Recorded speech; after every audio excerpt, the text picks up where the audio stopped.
Just a traveling missionary. Worked the area around southeast Minnesota, northeast Iowa. What time is purple? That's a really good question based on our culture today. It's hard to answer. I'm Todd. Conlin. Conlin, nice to meet you.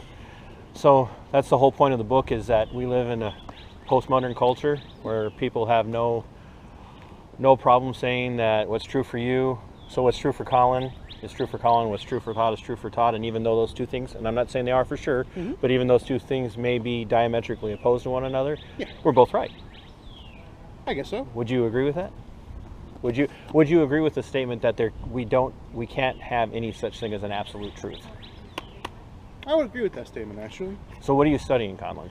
I'm a psychology major. A psychology major. So this analogy won't work as easily for you because psychology is very philosophical and very erudite. So depends who you ask. So would you want to fly on a plane built by an aeronautical engineer who said, I don't believe in absolute truth? That's a good point. No, I wouldn't. Right. And why is that? Well, when you're on a plane, I would hope that the engineer who was working on it would work to the higher and most, appropriate standard. To a standard. Yes. Right. That is fixed upon everything from the laws of gravity to aeronautical laws. Yes. And that govern how flight works. Right. Right? And so if he dismisses those things and says there's no such thing as absolute truth, and therefore I can kind of make and design this plane however I want, it's going to be a very harrowing exercise I can agree with to that. even get on that plane, right? So Todd, I'm just trying to understand. Yes. I'm not, because now you're explaining as best as you can. I'm just trying to understand from my point of view absolute truths. Yeah. This book explains there is none, or there is only one. That I wouldn't say that. I wouldn't say that it would say there's no such thing. I would say that the book, because I want you to be able to read it and come at it from a very, as much as any mind can be open. I don't believe anybody has a perfectly open mind. Everybody comes at everything with presuppositions. Of course. What I would say that the challenge of the book is to get people to recognize that no one really lives their lives as if there is no such thing as absolute truth. Does that make sense? We say that we do, but ultimately nobody really lives that way. And we could see that lived out in just how we interact when it comes to things like the laws of logic. So are you familiar with some of the different laws of logic, like the law of induction? Of course. Okay, so the law of induction says that sign, it says union, right? It's a mocker union, but it says union, and says mocker union on it, and that word we know is union today and will be union tomorrow and will be union the day after that. Yes. So we do that same thing as we approach a stop sign. So we believe or trust in. Hey brother. How you doing? Good to see you, man. Good to see you too. How long are you here till? A couple more hours maybe. A couple more hours? Yeah.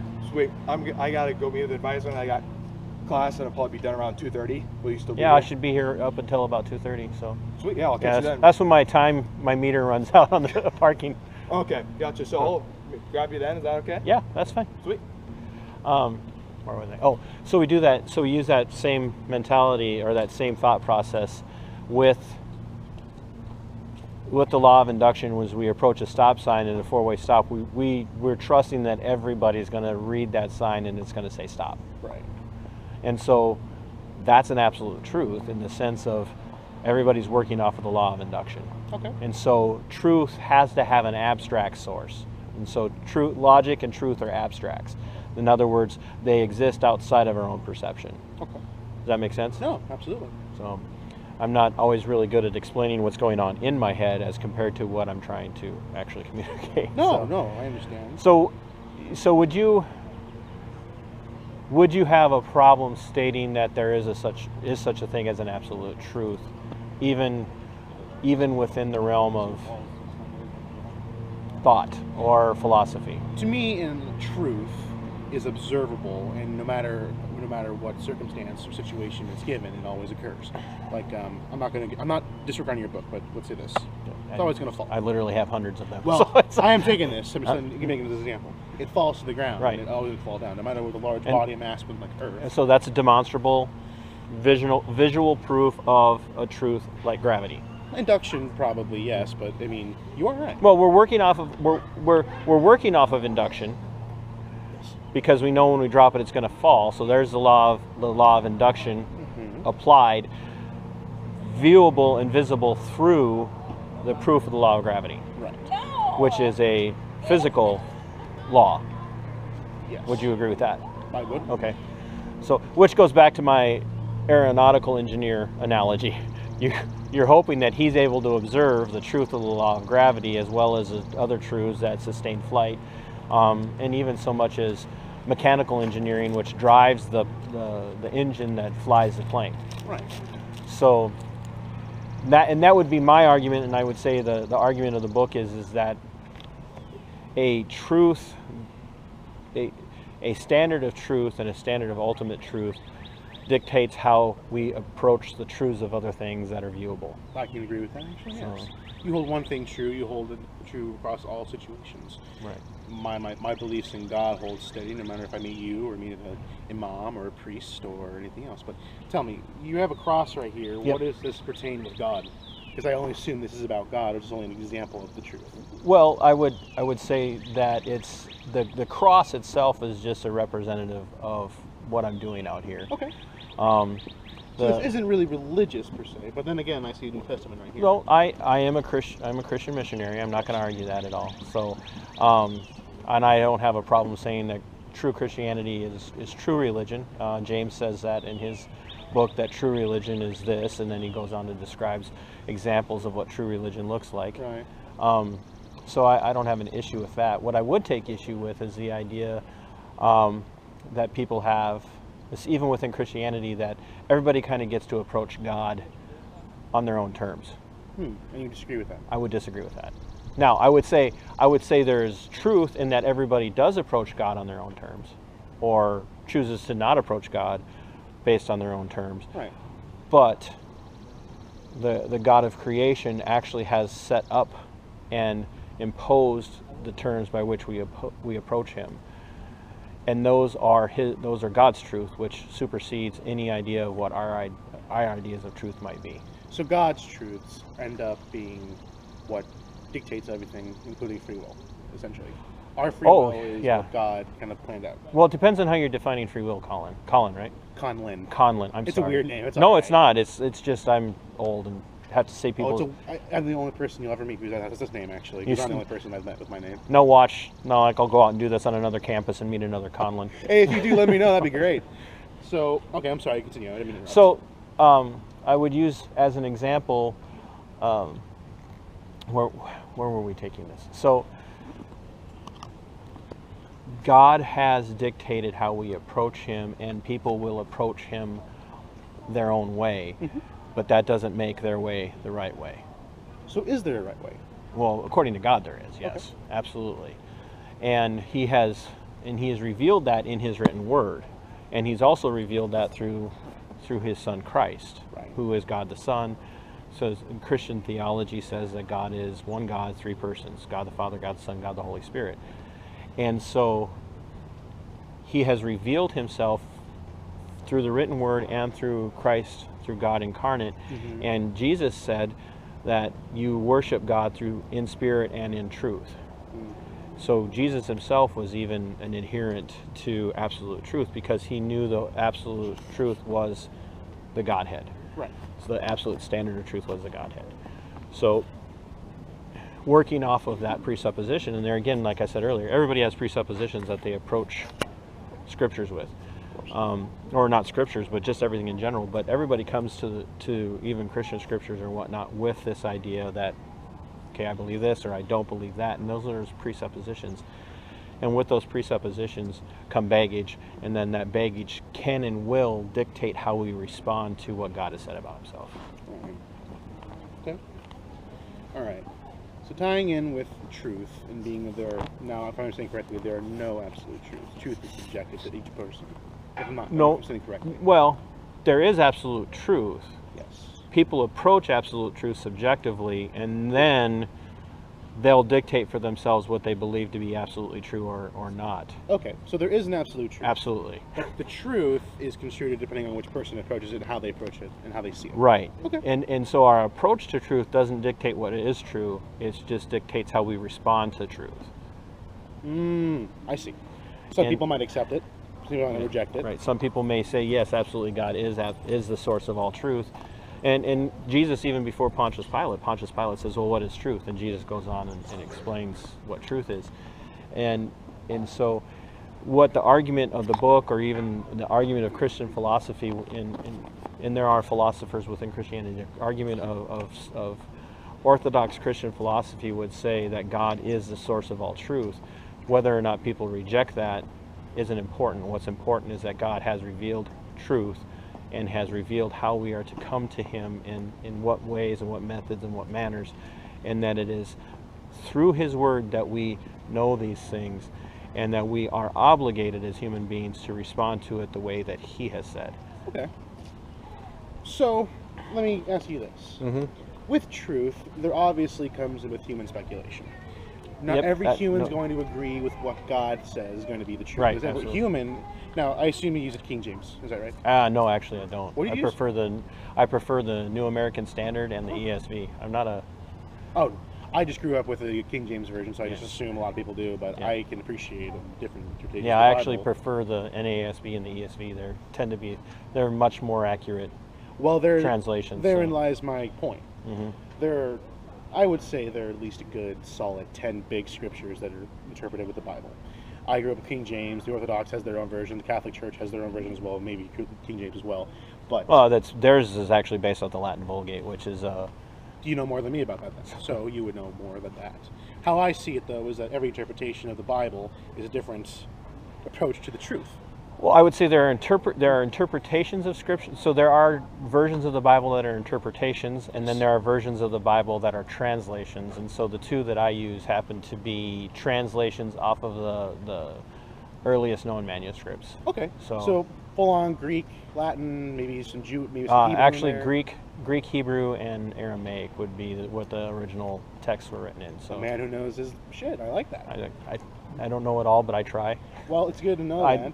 I mean, it's good to know that you try your best to stick to the, how it was. Which is why I picked the translations that I study from, is because they are the ones as of right now that are based off of the best sources of the manuscripts that we have. So Okay, so tell me something. Yeah. You're out here. I don't want to say preaching, but you're trying. oh, to no, give I've up- been doing some preaching, but hopefully not like some other people have around here. Oh no, you're actually much better than some of the jerk bags that come through here telling all of us we're going to hell because we like smoking weed, vaping, and watching porn. Which I'm not saying they're wrong, but that's just how they presented themselves. Which, I mean, there's no tact. At least there's some tact here. So you're out here preaching. You're out here telling us about the truth. How there's certain ways to approach the truth and how you should look at the truth. So with this book, with What Time is Purple, interesting title. Hi. What are we trying to get at? We're trying to get people who have grown up in a culture where truth is considered subjective and that no one can know what truth is, to get them to think about what truth is and to arrive at least the agreement that there has to be a standard for truth outside of themselves. But wouldn't the standard of truth be that truth really is subjective? Todd, you and I are very different men. I Absolutely. think I'm much younger than you. Well, thanks a lot. Thank Well, I'm sorry. That was rude. I No, feel like it's- maybe I'm it's true. I joke 5 about it years all the younger than time. you. No. You look like you're 28 maybe. Okay, I don't have any money to give you, so you don't have to suck up to me. I'm No, just trying to... I'll be 49 in September, so. 49 years young. I'm only 20, and I don't know a whole lot about it. I'm still trying to find my truth. But the truth to me is around us. We're all concerned with our daily lives. We're all Absolutely. concerned with what is truth and what our personal truths are, Right. maybe the big truth. I don't know what there is. And Right. I'm fully willing to admit that I don't know if you're right, if the Muslims are right, if Jews are right, if I'm right. I hope I'm not right, because it's terrifying. I think that maybe there is a higher power, and I think with our existence, it implies there is. I think our existence implies there is something higher and greater than us. I would actually agree with you on that, Conlin, that what you're saying is, as we look around, we know that there's something out there. And that's what God actually says to us in Romans, that he has revealed himself. It's called general revelation. Christian theologians call it general revelation, Of course.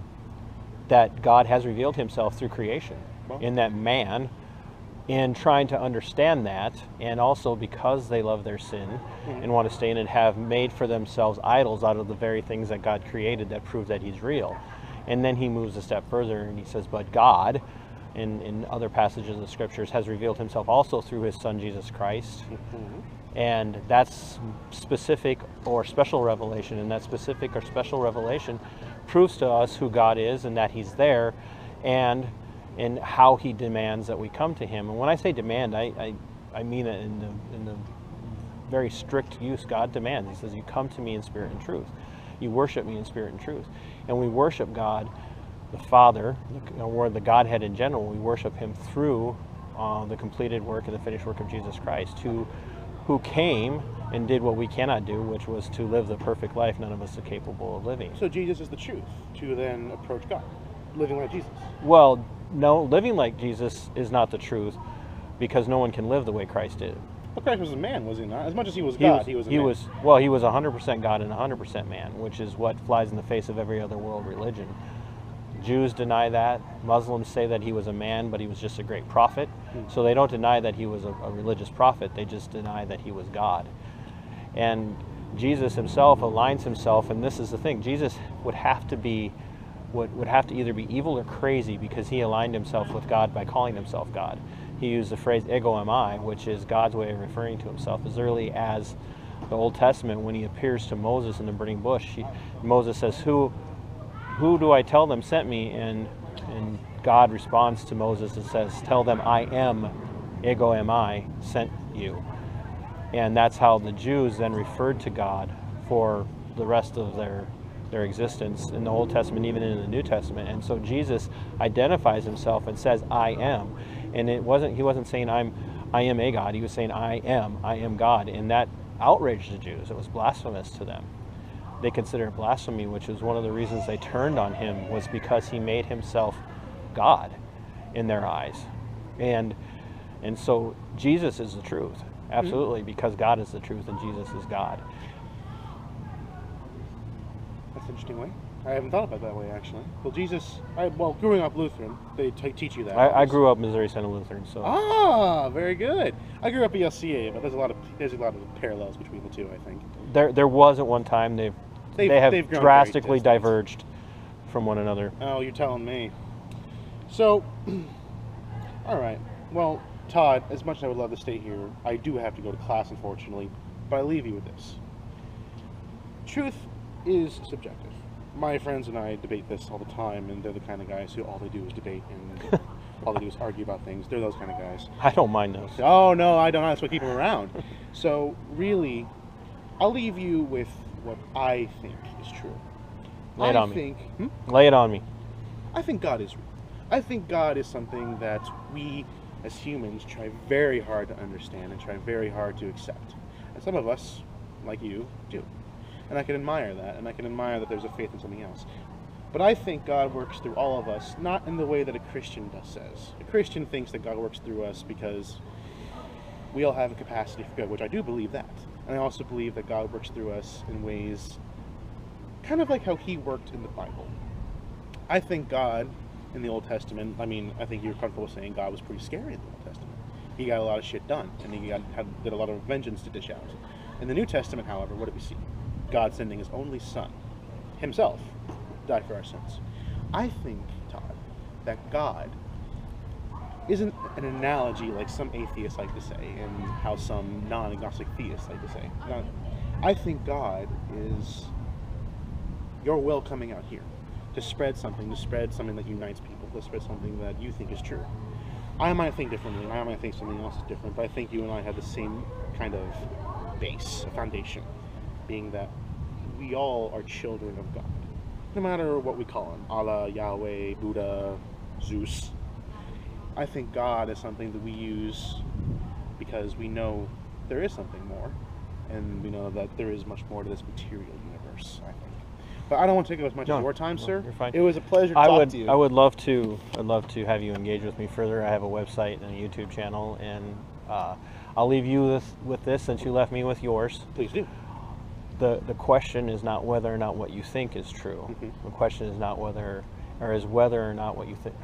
Let me rephrase that. My tongue is tied today. I had too much coffee on the way here. It's an hour and a half drive. I drink a lot of coffee.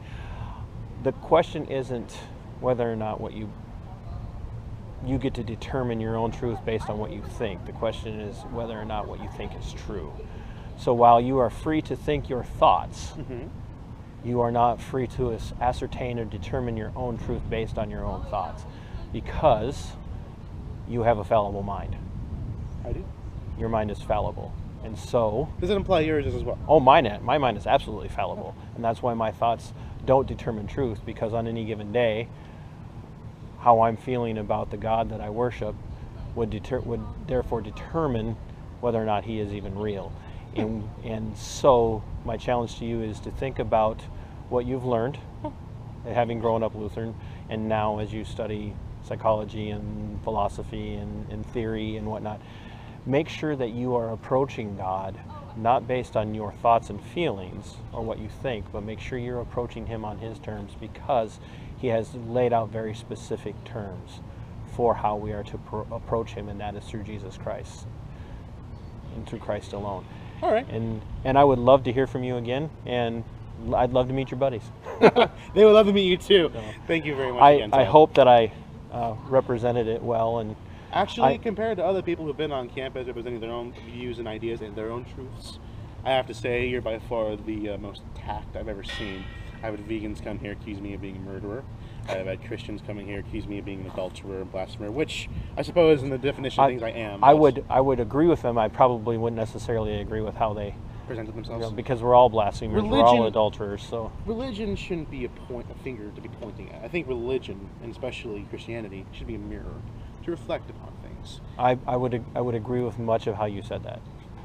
Well, maybe I'll give you some food for thought. And the scriptures even say that right now we see in the glass darkly. And that was Paul's way of saying, like, we look into a very veiled glass, a mirror, and what we see is that mirror is darkened, and it's only through the revealing work of Christ where we see a purified mirror, and then we see ourselves first not as good people, but as wicked sinners in need of a Savior. And that was what Paul was getting at. And Paul makes the most educated person on this campus look like a moron. No, I don't doubt that. Paul was one of the most educated people of the day.